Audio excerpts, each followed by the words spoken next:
Le invito a que se pongan ahí sobre sus pies y abran la Sagrada Escritura. Evangelio de Juan en el capítulo 21. Para que volvamos a leer este tercer encuentro con Cristo ya resucitado. Y ver en esta porción de la Escritura esta cercanía que tuvieron los discípulos con Jesús resucitado. Es Juan capítulo 21.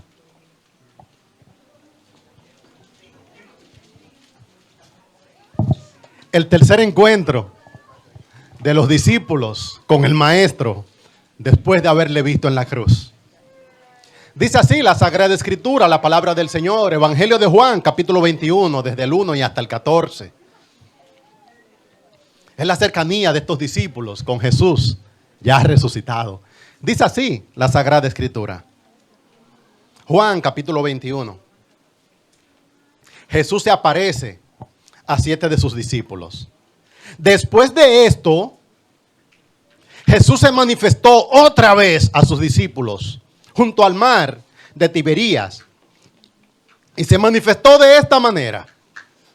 Estaban juntos Simón Pedro, Tomás llamado el Dídimo, Natanael, el de Caná de Galilea, los hijos de Zebedeo y otros 2 de sus discípulos. Simón Pedro les dijo: voy a pescar. Ellos le dijeron: vamos nosotros también contigo. Fueron y entraron en una barca. Y aquella noche no pescaron nada. Cuando ya iba amaneciendo, se presentó Jesús en la playa. Mas los discípulos no sabían que era Jesús. Y les dijo: hijitos, ¿tenéis algo de comer? Le respondieron: no. Él les dijo: echad la red a la derecha de la barca y hallaréis. Entonces la echaron y ya no la podían sacar por la gran cantidad de peces. Entonces aquel discípulo a quien Jesús amaba dijo a Pedro: ¡es el Señor! Simón Pedro, cuando oyó que era el Señor, se ciñó la ropa porque se había despojado de ella y se echó al mar. Y los otros discípulos vinieron con la barca arrastrando la red de peces, pues no distaban de tierra sino como 200 codos. Al descender a tierra, vieron brasas puestas y un pez encima de ellas y pan. Jesús le dijo: traed los peces que acabáis de pescar. Subió Simón Pedro y sacó la red a tierra llena de grandes peces, 153. Y aun siendo tantos, la red no se rompió. Les dijo Jesús: venid, comed. Y ninguno de los discípulos se atrevía a preguntar: ¿tú quién eres?, sabiendo que era el Señor. Vino pues Jesús y tomó el pan y les dio, y asimismo del pescado. Esta era ya la tercera vez que Jesús se manifestaba a sus discípulos después de haber resucitado de los muertos. Pueden sentarse, mis hermanos. La resurrección de nuestro Señor Jesucristo de entre los muertos cambió muchas cosas. Con toda seguridad cambió la historia. Hubo que volver a datar, a fechar los años. Cambió la relación que nosotros podemos tener con el Dios Padre, pues la tenemos a través de Cristo, Cristo resucitado. Dejó perplejos a los hombres. No encontraban cómo encajar estos sucesos extraordinarios que habían ocurrido a escasos días dentro del común de los demás hechos. Estas cosas no cabían en ninguna parte. Pero hubo algo que no cambió con la resurrección de Cristo. Con la resurrección de Cristo cambiaron muchas cosas, pero hubo una cosa que no cambió con la resurrección de Cristo. Esto permaneció inalterable. Y es su tierno amor por sus discípulos. Ellos estaban maravillados y probablemente se preguntaban que cuál iba a ser en lo adelante la tesitura de su relación con Cristo. Ellos habían relacionado con Él, uno de ellos se recostaba en su pecho Los discípulos tenían con Cristo mucha cercanía, comían juntos, pero ahora Cristo está resucitado, se ha levantado de entre los muertos. Él tiene un cuerpo nuevo, un cuerpo glorificado. Y quizás si tú fueras uno de los 11, te preguntaba, ¿cómo nos vamos a relacionar ahora con Cristo? ¿Cómo deberíamos referirnos a Él? ¿Deberíamos o no deberíamos acercarnos? Probablemente María Magdalena ya le dijo que ella le vio y que el Señor le dijo que no me toque, que tengo que subir a mi Padre. Y ahora ellos se preguntan, ¿cómo deberíamos aproximarnos a Jesús? No fueron los discípulos que tomaron la iniciativa. El Señor se apareció por tercera vez. Y esta manifestación del Señor es distinta a las manifestaciones anteriores. Lo distinto que hay aquí es que es una manifestación de cercanía. Cristo no vino ahora a dar un discurso. Cristo tampoco vino a reprender y podía haberlo hecho. No, Cristo vino a invitar y Cristo vino a comer. Cristo vino a mostrarle a sus discípulos que Él les había amado y les seguía amando y que les amaría hasta el final. Lo distintivo aquí es que el Señor está mostrando un cariño extraordinario y una ternura que era lo que ellos necesitaban en ese momento de mucho agobio. Los discípulos acaban de venir de Jerusalén. Jerusalén no era su ciudad natural. Jerusalén era hostilidad. Jerusalén era Cristo clavado en una cruz. Jerusalén era cuestionamiento. Las dos manifestaciones anteriores de Jesús, Jesús le había encontrado en un cuarto encerrados porque tenían miedo de los judíos. Y ahora el Señor les encuentra de nuevo en Galilea, en su ciudad natal. Y el Señor se acerca, toma la iniciativa y les invita a comer. Aquí impresiona que su amor permanecía igual. Este encuentro marcó la tónica de lo que sería la relación de la iglesia de Cristo con el Cristo resucitado. Ahora que el Señor tiene todo poder y toda autoridad, el Señor sigue siendo para nosotros cercano y reconocible. Esto a mí me sobrecoge. Él, que en este momento, en sus propias palabras, ya ha recibido toda potestad en el cielo y en la tierra, para sus discípulos, Él sigue siendo cercano y reconocible. Pedro sabía que Él era Jesús. Juan le dijo, Pedro, ¿es Jesús? Yo esperaría que Él con toda su gloria, con un cuerpo resucitado y habiendo vencido la muerte, ahora nos hablara a 200 pies de distancia. Pero Él no se encuentra a 200 pies de distancia y le dice, hey, acérquense, vamos a comer juntos. Estoy cocinando para ustedes. Hay tantas cosas en este texto y tanto cariño que hay que leerlo con detenimiento. Lo que hay aquí no es el sermón del monte. Lo que hay aquí no son las señales que le mostraron a Tomás, mira mis heridas. Lo que hay aquí es Cristo abriendo su corazón de nuevo a sus discípulos, diciéndole, yo a ustedes les he amado y les amaré hasta el final.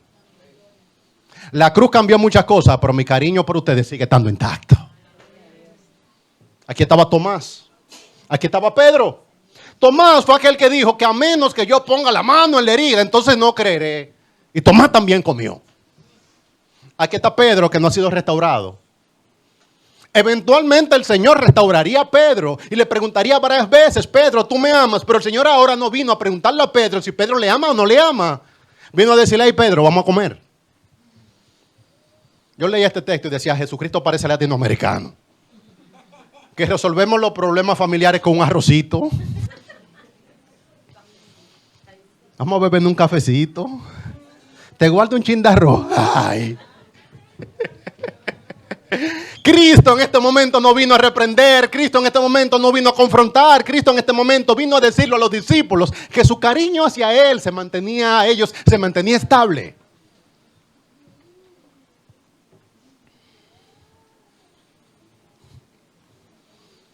Este tramo entre el Calvario y Pentecostés, entre el Calvario y la misión, era un tramo corto, pero difícil para ellos. Ellos quizás ya habían tenido de 2 a 3 semanas para procesar todos estos hechos que habían ocurrido. Quizás se reunían entre ellos y decían, fulano, ¿qué tuviste? Dime tú, ¿qué sentiste? El otro que estaba por allá decía, yo estuve más cerca que tú y tú, yo me fui después de ti. Y nosotros los dos vimos lo mismo, le vimos clavado en una cruz. Las mujeres probablemente estaban diciendo, también estuvimos ahí. De camino desde Jerusalén a Galilea, probablemente estaban haciendo grupos de a dos para organizar los hechos. Yo me imagino que tenían un montón de preguntas. ¿Qué deberíamos hacer? ¿Cuándo deberíamos hacerlo? ¿Cómo deberíamos hacerlo? Es verdad que Él nos dijo que volviéramos a Galilea, pero ¿cuándo va a aparecer? ¿Y cómo va a aparecer? Después de esto, o sea, después de los acontecimientos ocurridos en Jerusalén, estaban juntos Simón Pedro, Tomás, llamado el Dídimo. Me llama la atención que a esos dos se les presenta de primero, porque ahí estaba el caso. De primero en la lista, Pedro y Tomás. Mano, hay veces que uno está postergando el encuentro. Yo sé que el Señor se va a reunir con nosotros en Galilea. Lo que yo quiero saber es qué me va a decir a mí. ¿Me reprenderá? Imagino a Pedro. ¿Me avergonzará? Hey, uno ve la historia de Tomás y lo ve rápido. Pero después de haber sido confrontado mirando las señales de su sacrificio en amor a Él, Tomás estaba en una situación difícil. Debería tomar la iniciativa. Ahora aparecen sus nombres de primero. Y todos comen.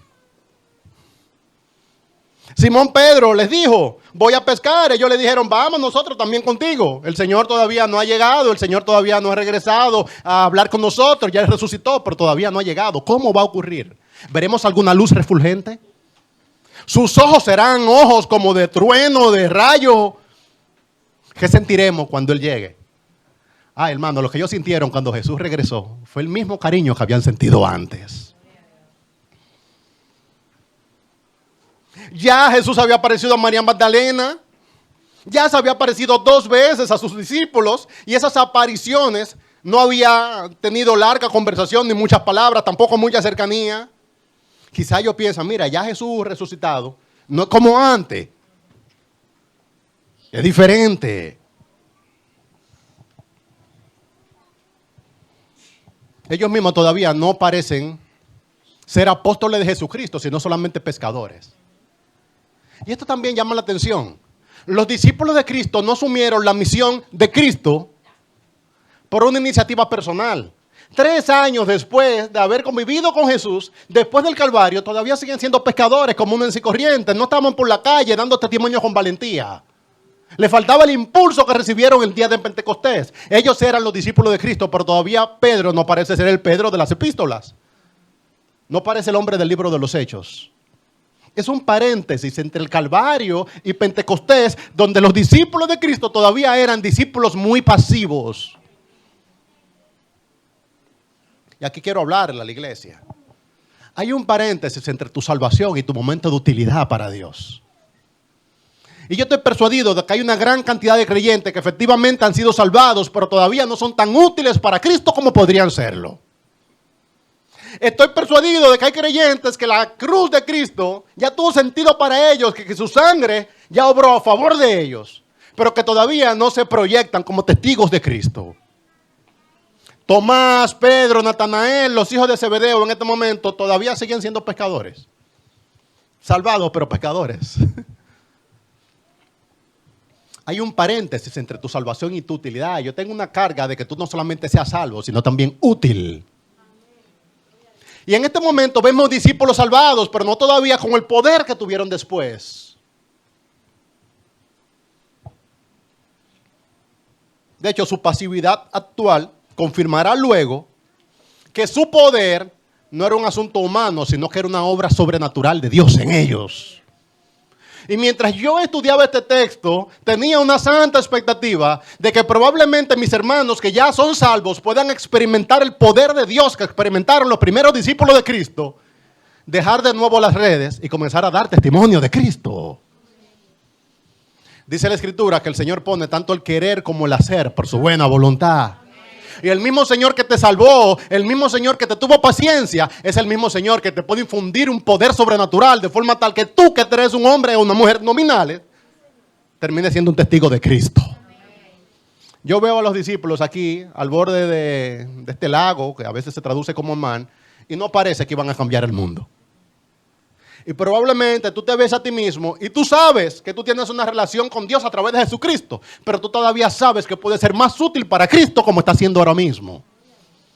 Y es mi deseo, mi oración y mi estímulo, que el Señor te infunda el mismo poder que le infundió a Pedro, a Tomás, a Natanael y a todos ellos para que nosotros seamos útiles testigos de Jesucristo. Ellos vieron a Cristo clavado en la cruz, vieron a Cristo resucitado, pero todavía no eran testigos. Muchos otros creyentes se vuelven nominales. Yo me imagino que Pedro mismo estaba medio cansado. Dice, ¿qué hemos vivido? Son 3 años de mucho ajetreo, de siempre peligro. Otros tomaban notas, dicen, no, que no, ya tengo la mano cansada, fueron muchas notas, ahora estoy yo reflexionando, estoy releyendo lo que el Señor enseñó. ¿Tú te recuerdas qué fue lo que Él dijo al respecto de tal cosa? Están reflexionando.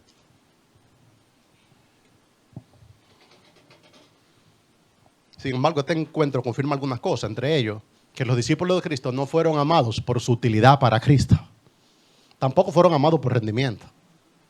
El Señor no está amando a Pedro y a Tomás porque están dando testimonio de Cristo. ¿Saben por qué le está amando? Porque ellos fueron escogidos en Cristo.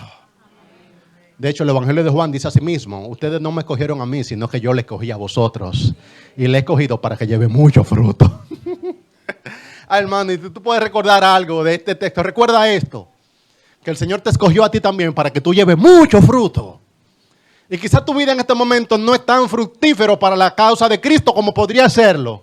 Pero el que comenzó en nosotros la buena obra la seguirá perfeccionando hasta el final. Y es la voluntad de Dios que tú definitivamente dejes de ser un pescador y te conviertas en un testigo. Todo comienza con la cercanía.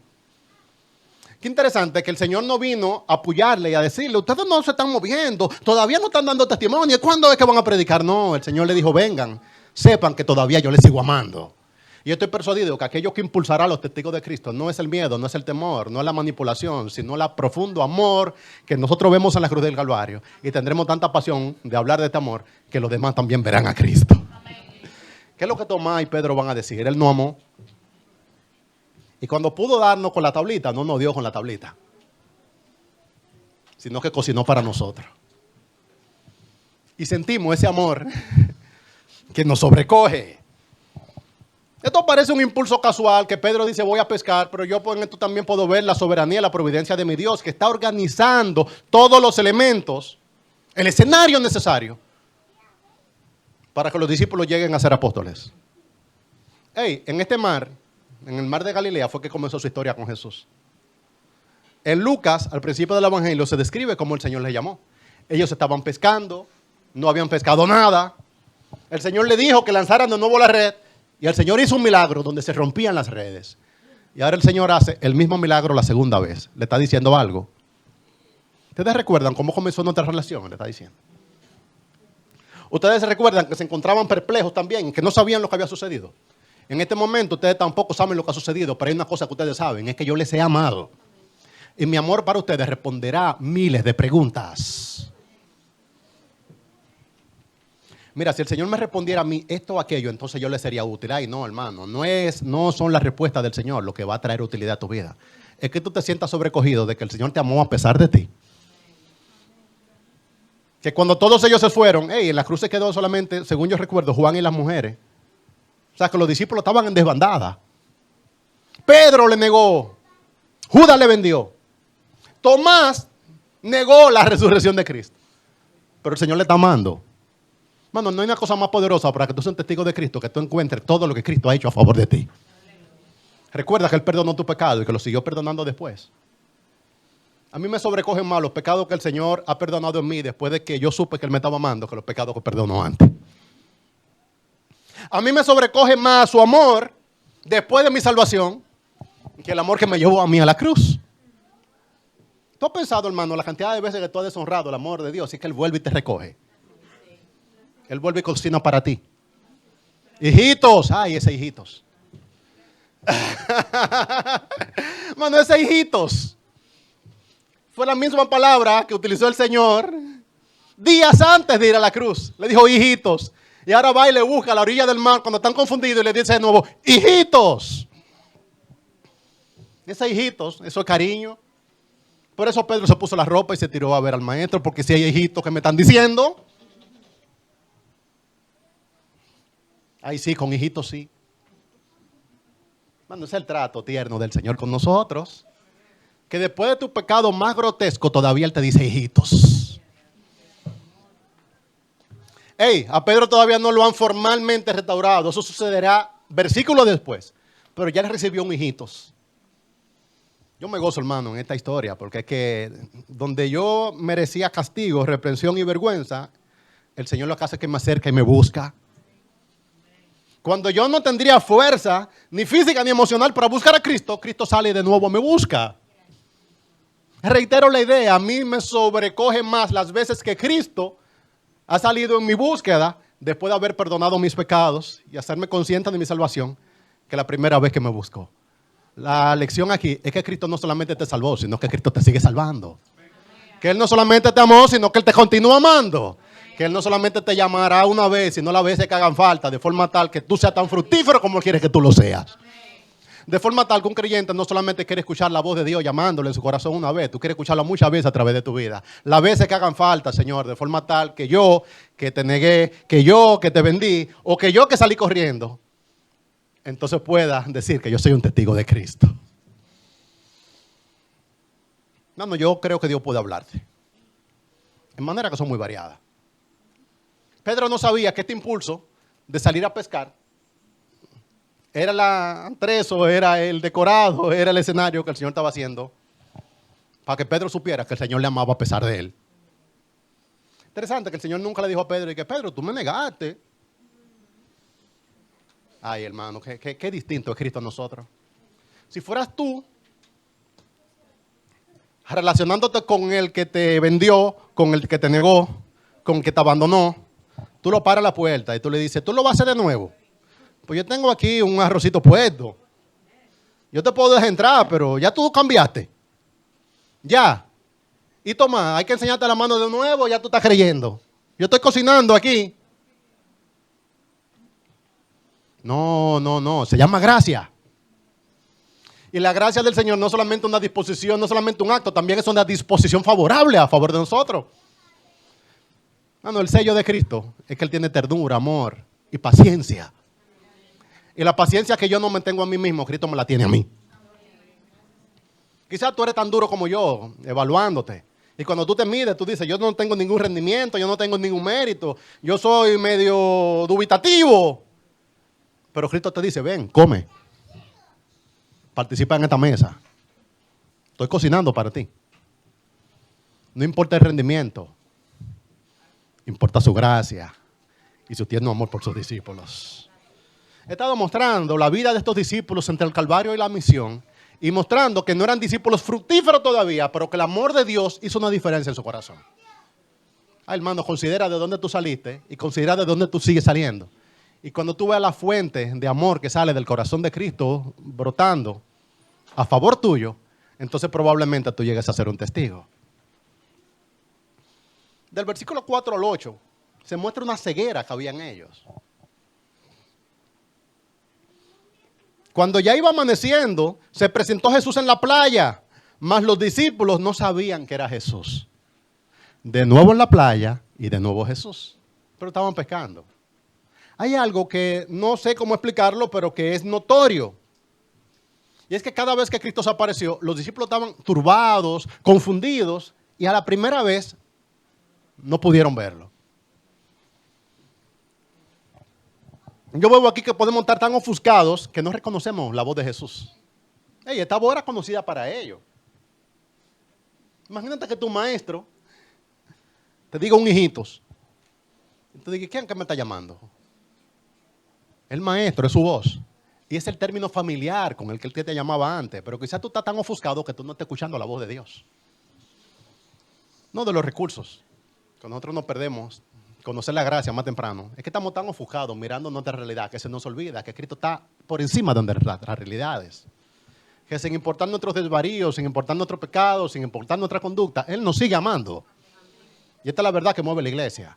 Él no te ama por rendimiento, no te ama por utilidad. Él te ama porque Él te escogió. Y cuando nosotros no había nada deseable para que nosotros seamos amados, fuimos amados en Cristo. Y eso es lo que mueve a la iglesia del Señor. De forma tal que Tomás probablemente dice, y también Pedro va a comer, y tú también. No por rendimiento, no por mérito, es porque Él te escogió. La constante aquí es que en sus manifestaciones Él no fue reconocido de inmediato. Jesús se presentó en la playa y ellos no sabían que era Jesús. Se presentó a María Magdalena y tampoco María pudo reconocerlo la primera vez, estaba ofuscada. 2 discípulos iban caminando, el camino de Emaús, y caminaron con Él. Y ellos no eran conscientes de que estaban caminando al lado de Jesús. Mano, probablemente en tu momento de mayor agobio, el Señor está caminando al lado tuyo. Y probablemente, cuando tú sientes que tú estás gritando al cielo y que no te oyen, Jesús está hablando más primero que tú, está hablando primero que tú y más fuerte que tú. Y tú no lo estás distinguiendo. Los hombres decimos, nosotros buscamos a Cristo, hermano. No hay nadie que haya tomado la iniciativa primero que Cristo. Él tomó la iniciativa de salvarte, tomó la iniciativa de llamarte, tomó la iniciativa de restaurarte y tomará la iniciativa las veces que hagan falta. Por eso decimos con convicción que ¿quién nos podrá separar del amor de Dios que es en Cristo Jesús? Angustia, tribulación. El Señor te amó y te amará hasta el final. Lo que eligió Cristo es ser reconocido no por medio de señales visuales, sino a través de gestos muy familiares. A María Magdalena, cuando María no sabía que era Él, ¿sabe lo que le dijo? ¡María! ¿Y qué le respondió María? ¡Maestro! Ay, qué hermoso es cuando un ser querido te dice tu nombre.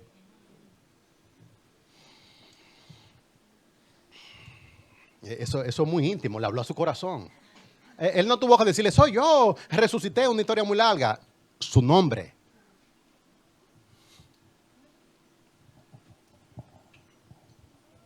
No se queda ahí. Ahora viene el hijitos. A pesar de la negación de Pedro, a pesar de la traición de todos, de Judas, a pesar de la actitud de Tomás, hijitos. De camino de Emaús sintieron un sobrecogimiento por su presencia. Dicen ellos, ¿acaso no ardía nuestro corazón cuando estaba con nosotros? Y llegaron los 2 discípulos y casi le obligaron a que entre a su casa. Ven, quédate con nosotros. Y cuando estaba en su casa, ¿sabe lo que hizo el Señor? Es que el que no era el anfitrión, sino el invitado, tomó el pan y se lo sirvió. Es como, miren, yo estoy aquí. Mano, la doctrina que mueve la iglesia de Cristo es esta profunda conciencia de que Cristo está en medio de su iglesia. Aunque tú no siempre puedas verlo.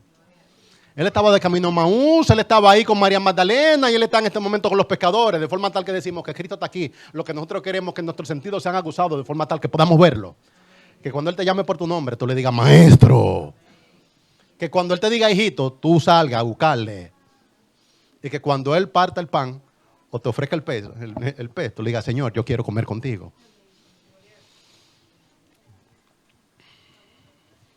Yo estoy persuadido de que Cristo sigue estando en medio de su iglesia. Él todavía abre las escrituras, como dijeron los que estaban de camino a Emaús.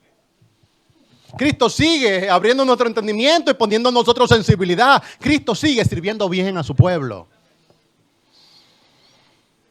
Cada vez que partimos el pan y servimos este vino, Él está aquí en medio de nosotros. La gente dice, ¿cómo yo puedo ver al Señor?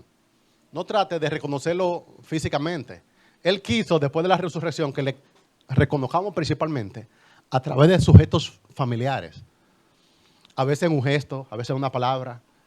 A veces el Señor inquietando tu corazón te dice, definitivamente el Señor está con nosotros.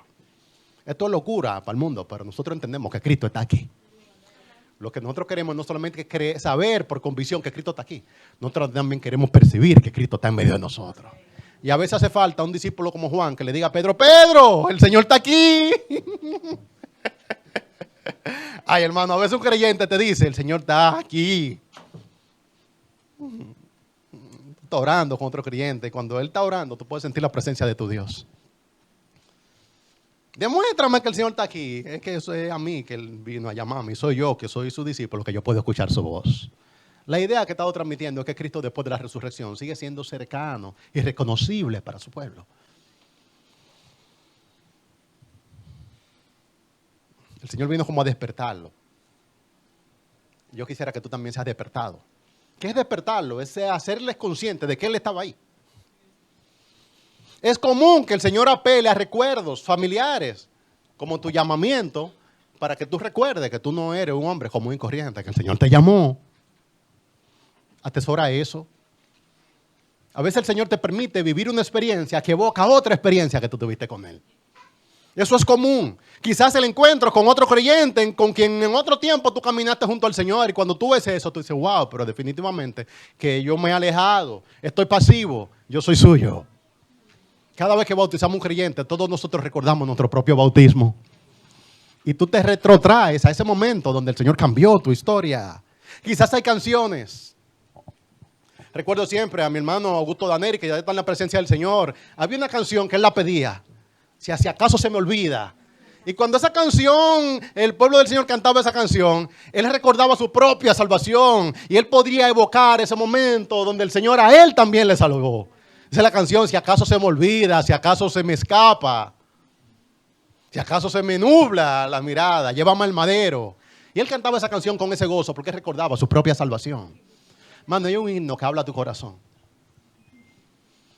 Hay lectura de la Escritura, que esa es tu lectura. Y tú quisieras compartir esa lectura con alguien más, y tú dices, pero es que a él esa lectura no le habla, es que a él no lo llamaron a la orilla del mar como te llamaron a ti. Pero el Señor evoca esas experiencias de forma tal que nosotros podemos recordar otro momento con el Señor. Mostraré ahora del 9 al 14 lo cercana que fue esta manifestación. Dice el 9. Al descender a tierra, ando con su temorcito todavía, porque tú sabes, con su miedito. Me han contado que en el campo había unos protocolos de que cuando un hombre deshonraba a una familia, él tenía que seguir un protocolo para acercarse. Y este protocolo es que él llegaba y se quitaba el sombrero y saludaba al hombre de la casa y tiraba el sombrero. Y el hombre como que tomaba el sombrero y se lo devolvía. Y con esto está mostrando que puede pasar. Eran unos protocolos. Pero eso evitaba muchas riñas porque uno sabe cómo lo van a recibir. Tú primero tira el sombrero y mira a ver si te lo pasan. Me imagino a Pedro y a Tomás. Pedro dijo, yo voy, porque si él dice hijito, él está diciendo que hay algo. Ay, hermano, dice la Escritura a sí mismo que nos acerquemos confiadamente al trono de la gracia. Para hallar gracia y oportuno socorro. Tú deshonraste al Señor, pecaste ayer, quizás tan recientemente que tu pecado todavía está caliente. Acércate confiadamente al trono de la gracia. Porque ninguno de estos pecadores recibió del Señor rechazo y todos comieron. Al descender a tierra, vieron brasas puestas. Ay, hermano, qué ternura. Una fogata, una brasa, eso da como una calidez. Eso es más que comida. El fuego transmite eso. Eso es un calorcito, una camaradería. Interesante que mientras ellos estaban ofuscados y mirando a ver si recogían o no recogían algún pez, ya el Señor estaba cocinando. Y eso pasa con nosotros. Cuando nosotros estamos pensando que nos vamos a morir de hambre, hace rato que el Señor tiene provisión para ti. Ahí hubo por lo menos un pez y un pan que ellos no tuvieron que salir a buscar. Y el Señor tenía poder para multiplicar los panes y los peces. O sea, que le está diciendo pesquen, pero de hambre no se mueren. Pues yo estoy cuidando de ustedes. Interesante cómo el Señor manifiesta tanto la necesidad de la diligencia y al mismo tiempo la necesidad de la confianza. Vayan y pesquen, pero de hambre no se mueren. Aquí hay fuego, aquí hay pan y aquí hay pez. Señor, ¿y vamos a poder comer todo con un solo? No, yo voy a hacer milagro. Esa es la vida del creyente, la vida cotidiana de un creyente, que uno hace en diligencia lo que el Señor nos mandó a hacer y uno confía que el Señor está haciendo cualquier cosa primero. Al descender a tierra vieron brasas puestas y un pez encima de ellas y pan. Jesús les dijo, traed los peces que acabáis de pescar. Subió Simón Pedro y sacó la red a tierra llena de grandes peces, 153. Y aun siendo tantos, la red no se rompió. Le dijo Jesús, ay hermano, yo creo que es el corazón de este texto. Le dijo Jesús, venid, comed. Esto evoca la cena del Señor y la instrucción que dio el Señor para participar de ella. ¿Qué es lo que el Señor te está diciendo? Vengan, coman. Ya antes le dijo que cada vez que participen, que hagan memoria, vengan, coman. Mano, sin importar cuál sea tu conciencia en este momento, venid, comed, es lo que el Señor está diciendo. Dice el 12 que ninguno se atrevía a preguntarle. Ellos sabían que era el Señor. Porque es que su cariño es reconocible. Su gracia siempre te sobrecoge. Sus palabras, tienen como una sonoridad en ti. Hay una línea melódica de las palabras del Señor en el corazón del creyente. Cuando el Señor habla a tu corazón, la gente te dice, pero cuidado si fue una emoción. Tú dices que yo sé que eso que habló a mi corazón. Tenía las palabras precisas, tenía el fraseo correcto y sobre todo tenía el carácter correcto. Hay una firma que tiene el Señor en sus palabras. El Señor que te está llamando. Ninguno se atrevió a preguntarle, dice la Escritura. ¿Tú quién eres? Sabiendo que era el Señor. Vino pues Jesús y tomó el pan y les dio, y asimismo del pescado. Para nosotros como occidentales, quizás el latino entiende esto mejor. Mejor que los alemanes, mejor que los ingleses, mejor que otras partes, porque los latinos somos muy de camaradería a través de la comida. Pero para un oriental, cuando alguien te invitaba a comer, lo que te está diciendo, simbólicamente, no hay problema. Somos amigos. No tienes que cuidarte de mí. Si tú y yo podemos comer juntos, significa que aún antes de que revisemos el contrato, que aún antes de que restauremos formalmente la relación, no hay problema. Hay amistad, hay compañerismo, hay aceptación. Venid, comed. Vino pues Jesús y tomó el pan y les dio, y asimismo del pescado. Yo imagino la cantidad de preguntas que tenían todos los discípulos en este momento, pero este no es un momento para hacer preguntas. Este es un momento para comer. Antes yo especulaba de que qué yo le preguntaría al Señor cuando yo esté en su presencia. Trataba de organizar mis primeras preguntas. Por ejemplo, yo decía, yo quisiera preguntarle al Señor que cuál es el origen del mal.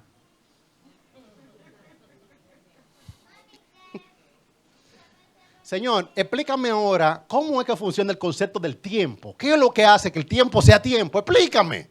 El tiempo, espacio y demás.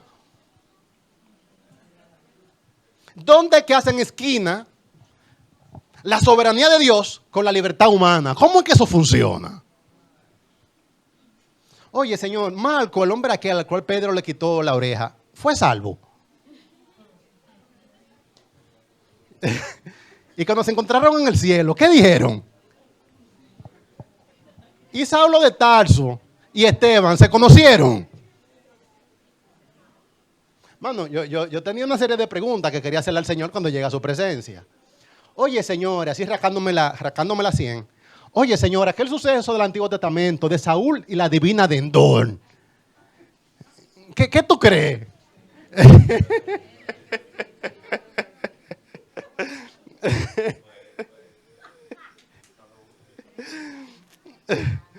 Mano, ahora yo lo que pienso no es lo que yo sabré cuando esté en su presencia. Ahora yo estoy evocando lo que yo sentiré cuando esté en su presencia.